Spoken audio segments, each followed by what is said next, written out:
Hi everyone, I'm Sil and this is Slow Easy English. In this video, I'm going to talk about how you can find other people to practice your English with. Um, Now, the first piece of advice is a very strange piece of advice because the advice is do not look for other people to practice English with, which is exactly the opposite of what this video is about. So that doesn't make any sense, right? Actually, it makes a lot of sense. What I am saying here is don't look for someone to practice with. Forget about practicing. You don't need practice. Practice comes while doing. So let me tell you why I'm saying this. Occasionally, I see people on my YouTube channel, and they'll make a comment, say, "Hi, I am so and so. I am looking for someone to practice English speaking with. Please, let's exchange Skype information and talk on Skype." And the problem here is a couple of problems, actually. The biggest is that they are looking for someone to practice with. Just any random person to practice with. Practicing is not a goal. English is not the goal. I'll get back to that in a second. The other problem is that on my channel, most people are English learners. They don't speak English very, very, very, very well. They don't speak English like native English speakers do. So if an English learner meets another English learner online, all they're doing is exchanging mistakes. If that's your only option for speaking, okay, fine. It's better than nothing. But every time the other person speaks, the first person will hear mistakes, and their English is not good enough to know what's a mistake, which sentence was a mistake, which sentence was correct. I don't know. So subconsciously, the brain accepts all of these mistakes. And conversely, when the first person speaks and makes mistakes, the other person is not at a high enough level to correct the first person's mistakes and to help the first person. So yeah, it's a very basic way of practicing your language skills, your speaking skills, but it's not ideal and it should be avoided if possible. Okay, so I've just said two things. One, don't practice with another learner. Don't speak English with another English learner hoping to develop your English skills. Okay, go ahead. If you're friends, that's fine, but don't expect that to help you develop your English very, very much. The other advice I gave is don't look for someone to practice with, because at that point you're making practice your goal. And language is a tool. And like any tool, the tool is not the objective. If I want to build a cabinet, I need a hammer, some nails, some wood, maybe some varnish or whatever. But at its most basic, I need a hammer, some nails, and some wood. But if I have no desire to build a cabinet, then I don't need hammer, nails, and wood.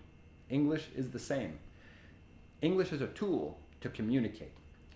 If you have no desire to have real communication, to express your feelings, your emotions, your ideas, your opinions, your thoughts, if you have no desire to express that with people who only speak English, then you don't need English, do you? Why are you studying English? Stop. Give up. Go learn tennis or something. Take up a new hobby. But English is not your goal. Your real goal is communication. And who do you communicate with? You communicate, typically, most people like to communicate with friends, other people that they like having conversations with. Okay, so now how do you, if you live in Japan or,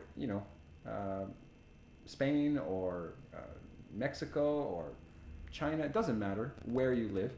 If you live in an area where there's no opportunity to meet people and practice speaking English, or forget practice, meet people and speak English with, how do you do it on the internet? Well, the best way to do it on the internet is you find communities where people are discussing things that interest you, that things that interest you regardless of the language.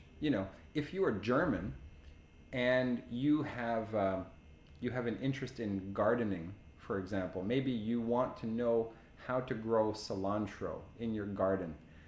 You go on the internet and in German you type how to grow cilantro, and then you'll find websites and you'll find discussion forums, and all the answers are there in German for you, and you might participate and, well, do it in English. Why? You've probably already done that, something similar, in your own native language. I'm sure if you're on the internet, if you know how to use a computer and the internet, you've already done something very similar to what I just described. Stop doing it in your language and do it in English instead. Bang, you've achieved your goal. Your goal is not to learn English. Not really. Your real goal is to communicate. Build a cabinet. Of course, I need to learn how to use the hammer. I have to know how to hold it and use it to pound the nail into the wood. Yes, but I'm not going to take a course in learning how to use a hammer and then take another course in how, all the different types of nails available in the world, and another course about all the kinds of wood that I can use. No, I'm not going to do that.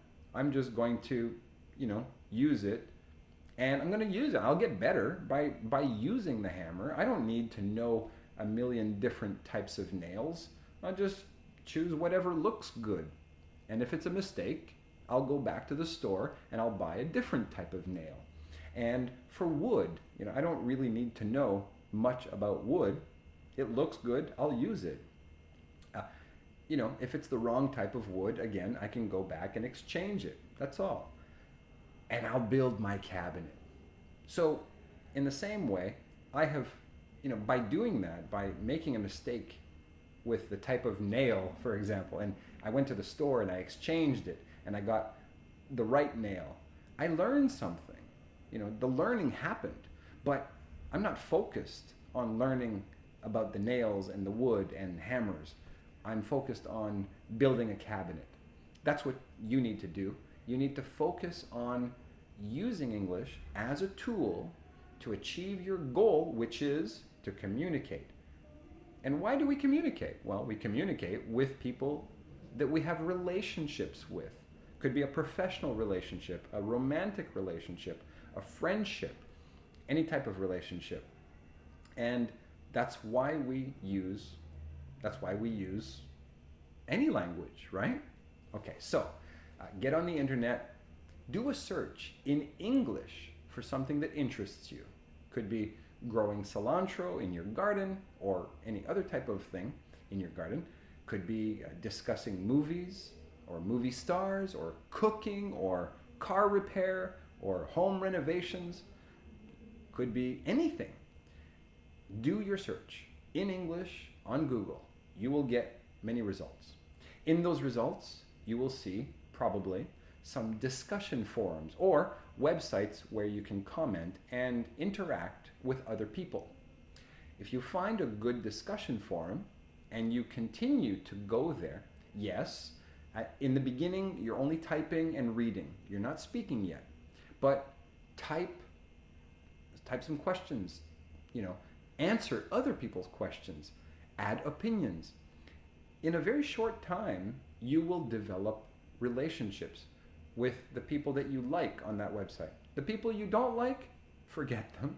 The people you like, the people that you enjoy discussing things with, a relationship will develop, kind of a sort of friendship almost. And then maybe some of these people live near you. You can arrange to have lunch someday. If they live far from you, but you like each other, you seem to like each other, maybe you don't only talk about gardening, maybe you also talk about other things, because, discussion is like that. Conversation takes all kinds of tangents, and you go off topic. And so you'll find people that you feel, oh, this person is very similar to me, or this person is very interesting, and I enjoy interacting with them. Like I said, if they live near you, maybe you can meet up for lunch someday. If they live far from you, you could just say, hey, let's talk on Skype, whatever. You'll make friendships, and those friendships will go from typing and reading to actually talking, speaking and listening. Again, your focus should not be for English practice. It should be to discuss those topics that you have a real interest in. And then the English learning will happen, Don't ask the person a million questions about English.